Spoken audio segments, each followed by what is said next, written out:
सावन सोमवार व्रत कथा। समय की बात है, किसी नगर में एक साहूकार रहता था। उसके घर में धन की कमी नहीं थी, लेकिन उसकी कोई संतान नहीं थी। इस कारण वह बहुत दुखी था। पुत्र प्राप्ति के लिए वह प्रत्येक सोमवार व्रत रखता था और पूरी श्रद्धा के साथ शिव मंदिर जाकर भगवान शिव और पार्वती जी की पूजा करता था। उसकी भक्ति देखकर एक दिन माँ पार्वती प्रसन्न हो गई और भगवान शिव से उस साहूकार की मनोकामना पूर्ण करने का आग्रह किया। पार्वती जी की इच्छा सुनकर भगवान शिव ने कहा कि हे पार्वती, इस संसार में हर प्राणी को उसके कर्मों का फल मिलता है और जिसके भाग्य में जो हो उसे भोगना ही पड़ता है। लेकिन पार्वती जी ने साहूकार की भक्ति का मान रखने के लिए उसकी मनोकामना पूर्ण करने की इच्छा जताई। माता पार्वती के आग्रह पर शिवजी ने साहूकार को पुत्र प्राप्ति का वरदान तो दे दिया, लेकिन साथ ही यह भी कहा कि उसके बालक की आयु केवल 12 वर्ष होगी। माता पार्वती और भगवान शिव की बातचीत को साहूकार सुन रहा था। उसे ना तो इस बात की खुशी थी और ना ही दुख। वह पहले ही की भांति शिव जी की पूजा करता रहा। कुछ समय के बाद साहूकार के घर एक पुत्र का जन्म हुआ। जब वह बालक 11 वर्ष का हुआ तो उसे पढ़ने के लिए काशी भेज दिया गया। साहूकार ने पुत्र के मामा को बुलाकर उसे बहुत सारा धन दिया और कहा कि तुम इस बालक को काशी विद्या प्राप्ति के लिए ले जाओ और मार्ग में यज्ञ करना। जहाँ भी यज्ञ कराओ वहाँ ब्राह्मणों को भोजन कराते हुए और दक्षिणा देते हुए जाना।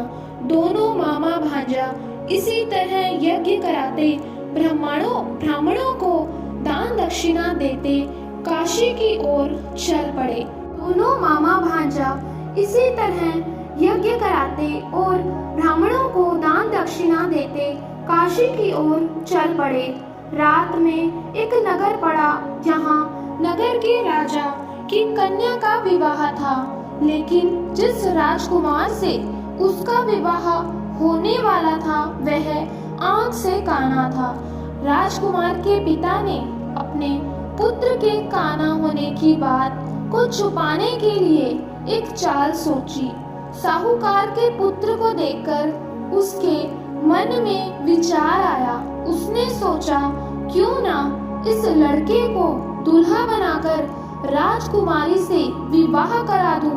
विवाह के बाद इसको धन देकर विदा कर दूंगा और राजकुमारी को अपने नगर ले आऊंगा। लड़के को दूल्हे के वस्त्र पहनाकर राजकुमारी से विवाह कर दिया गया, लेकिन साहूकार का पुत्र ईमानदार था। उसे यह बात न्याय संगत नहीं लगी।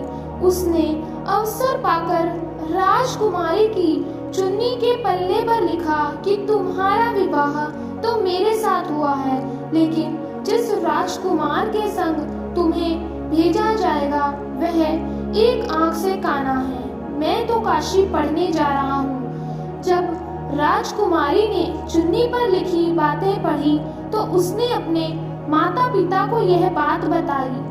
राजा ने अपनी पुत्री को विदा नहीं किया, जिससे बारात वापस चली गई। दूसरी ओर साहूकार का लड़का और उसका मामा काशी पहुँचे। वहाँ जाकर उन्होंने यज्ञ किया। जिस दिन लड़के की आयु 12 साल हुई उसी दिन यज्ञ रखा गया। लड़के ने अपने मामा से कहा कि मेरी तबीयत कुछ ठीक नहीं है।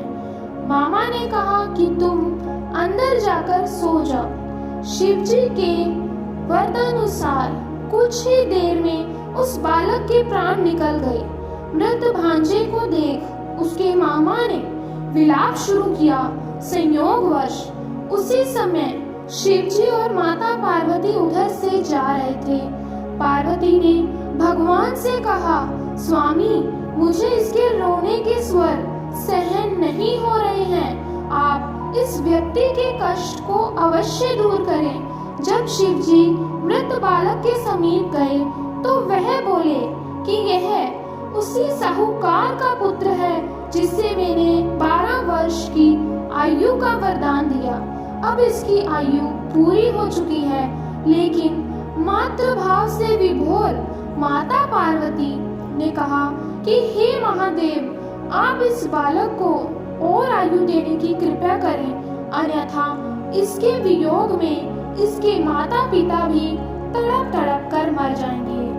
माता पार्वती के आग्रह पर भगवान शिव ने उस लड़के को जीवित होने का वरदान दिया। शिव जी की कृपा से वह लड़का जीवित हो गया। शिक्षा समाप्त करके लड़का मामा के साथ अपने नगर की ओर चल दिया। दोनों चलते हुए उसी नगर में पहुंचे जहां उसका विवाह हुआ था। उस नगर में भी उन्होंने यज्ञ का आयोजन किया। उस लड़के के ससुर ने उसे पहचान लिया और महल में ले जाकर उसकी खातिरदारी की और अपनी पुत्री को विदा किया। इधर साहूकार और उसकी पत्नी भूखे प्यासे रहकर बेटे की प्रतीक्षा कर रहे थे। उन्होंने प्रण कर रखा था कि यदि उन्हें अपने बेटे की मृत्यु का समाचार मिला तो वह भी प्राण त्याग देंगे, परंतु अपने बेटे के जीवित होने का समाचार पाकर वह बेहद प्रसन्न हुए।